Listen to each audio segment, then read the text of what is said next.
We all have the ability to process a lot of information all at once. Maybe while driving 65 miles per hour on the highway, we can be thinking about the groceries that we need to buy, maybe the kids, when they need to be picked up, and maybe even also thinking about what show we're binging on Netflix. It's all happening all at once. But for some people, that can be more of a challenge. Joining us now to help us understand that, we have Tiffany Topkin with the Empowering Kids Group. You're the executive director there. Tiffany, welcome back to the show. Yeah, thanks for having me again. Okay, so I know this was actually called executive functioning. That sounds like kind of a fancy term of like multitasking kind of in our brain, right? Can you explain what that means? Exactly. And I think that's part of the confusion when people hear that word as their initial shock.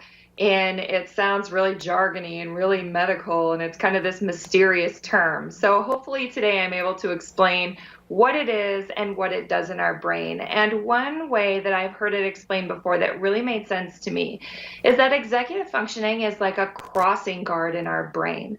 So if you'll look at slide number 1, much as you were explaining, Lisa, executive functioning is our ability to think and process through lots of different information and then to be able to respond to that information. So a crossing guard sees vehicles approaching, understands where they need to turn, how long they've been waiting. So in addition to managing just the traffic piece of it, they're managing the people and letting the people know when they can cross the street. And so they're shifting their focus between lots of different things, managing, prioritizing, and making that transfer of information and that transfer of people as smooth and efficient as possible.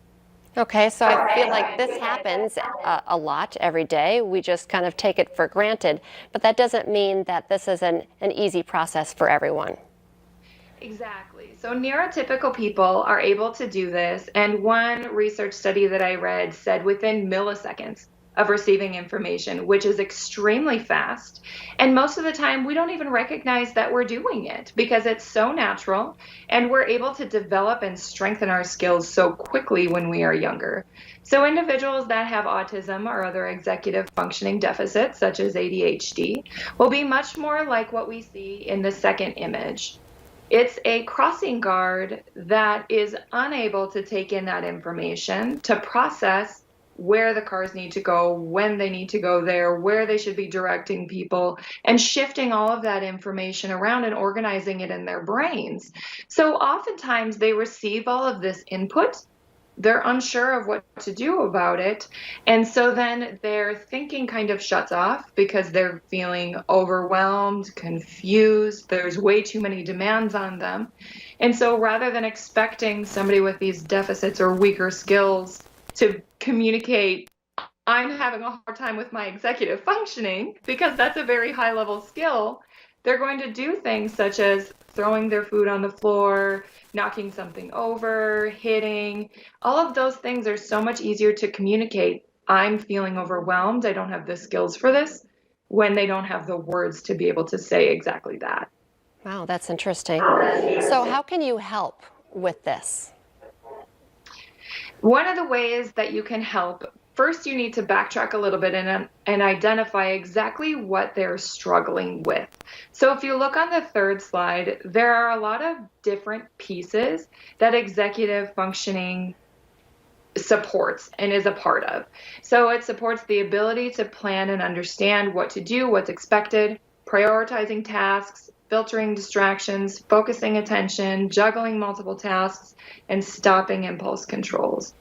So once you can kind of understand which piece or which pieces this child is struggling with, then you can be able to provide them supports.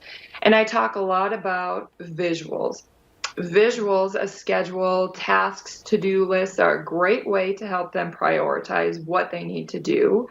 You can adjust the environment by eliminating distractions, making it a cozy, safe place that they want to go. And then, as always, as the adults, we need to be their co-regulators in assisting them in managing their emotions and controlling those impulses. And we are the ones that need to be calm regulated and collected and working through these things with them rather than demanding that they do something that they don't have the skill set to do. Not understanding what is going on, I would imagine, could only add fuel to the fire. So that's important to understand this process.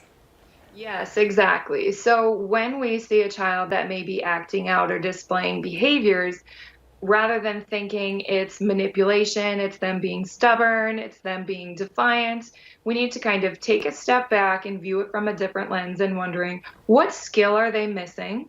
What am I asking of them that they're not able to do? And then how can I help them? How can I support this need? Tiffany, if parents at home are thinking, I see this, with my child, how can they get a hold of you? So they can go to our website, www.empoweringkidsperm.org, or they can call our phone number 218-346-2322. And all of our information is on our website and on our Facebook page as well if they want to call and connect. You always make it so interesting and understandable as well, because executive functioning sounds kind of scary and confusing, but how you explain it makes perfect sense. So thank you. It's always a treat to visit with you. Yes, you too. Stay with us. Coming up next here on North Dakota Today, many events are taking a new approach as they are going virtual in events that normally you have to do in person. We're going to talk to one of those event organizers next.